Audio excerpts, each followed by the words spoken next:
ಸಮುದಾಯಕ್ಕೆ ಸಿದ್ದರಾಮಯ್ಯ ಭರ್ಜರಿ ಗಿಫ್ಟ್. ರಾಕೇಶ್ ಸಿದ್ದರಾಮಯ್ಯ ಟ್ರಸ್ಟ್ಗೂ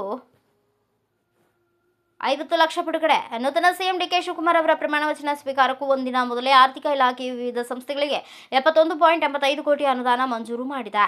ಕಾಂಗ್ರೆಸ್ ನಾಯಕ ಸಿದ್ದರಾಮಯ್ಯ ಅವರು ಪದತ್ಯಾಗಕ್ಕೂ ಮುನ್ನವೇ ಕುರುಬ ಸಮುದಾಯಕ್ಕೆ ಭರ್ಜರಿ ಗಿಫ್ಟ್ ಅನ್ನು ನೀಡಿದ್ದಾರೆ.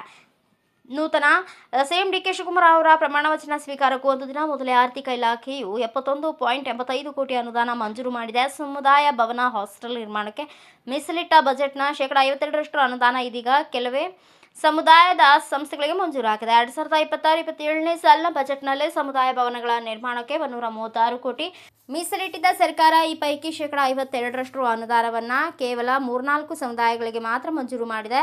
ಮಡಿವಾಳ ಸಮುದಾಯದ ಸಂಘಗಳು 2, ಯಾದವ ಸಮುದಾಯದ ಸಂಘಗಳು 1, ಹೆಳವ ಸಮುದಾಯ ಸಂಘ 1, ಸವಿತಾ ಸಮಾಜದ ಸಂಘ ಮತ್ತು ಟಿ. ನರಸೀಪುರ ತಾಲೂಕಿಗೆ 13 ಸಮುದಾಯ ಭವನಗಳು ಮಂಜೂರು ಮಾಡಲಾಗಿದೆ. ಜೊತೆಗೆ ಕುರುಬ ಸಮುದಾಯದ 89 ಸಂಘ ಸಂಸ್ಥೆಗಳಿಗೆ ಅನುದಾನ ಬಿಡುಗಡೆ ಮಾಡಲಾಗಿದೆ. ಇದರೊಂದಿಗೆ ಗದಗದ ರಾಕೇಶ್ ಸಿದ್ದರಾಮಯ್ಯ ಟ್ರಸ್ಟ್ಗೂ 50 ಲಕ್ಷ ಅನುದಾನ ಬಿಡುಗಡೆಯಾಗಿದೆ ಎನ್ನಲಾಗಿದೆ.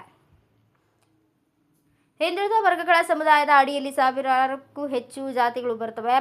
ಪ್ರವರ್ಗ 1ರಲ್ಲಿ 147 ಜಾತಿಗಳಿದ್ದು ಇವೆಲ್ಲವೂ ಕಡೆಗಣಿಸಿ ಕೇವಲ 3-4 ಸಮುದಾಯಕ್ಕೆ ತರಾತುರಿಯಲ್ಲಿ ಅನುದಾನ ಮಂಜೂರು ಮಾಡಲಾಗಿದ್ದು ಅನುಮಾನ ವ್ಯಕ್ತವಾಗಿದೆ. ಹಿಂದುಳಿದ ವರ್ಗಗಳ ಪೈಕಿ ಕುರುಬ ಸಮುದಾಯಕ್ಕೆ ಹೆಚ್ಚಿನ ಅನುದಾನ ನೀಡಿದ್ದು ಅಧಿಕಾರಿಯಿಂದ ಇಳಿಯುವ ವೇಳೆ ತರಾತುರಿಯಲ್ಲಿ ಸಿದ್ದರಾಮಯ್ಯ ಆದೇಶ ಹೊರಡಿಸಿದ್ದಾರೆ ಎಂದು ತಿಳಿದುಬಂದಿದೆ.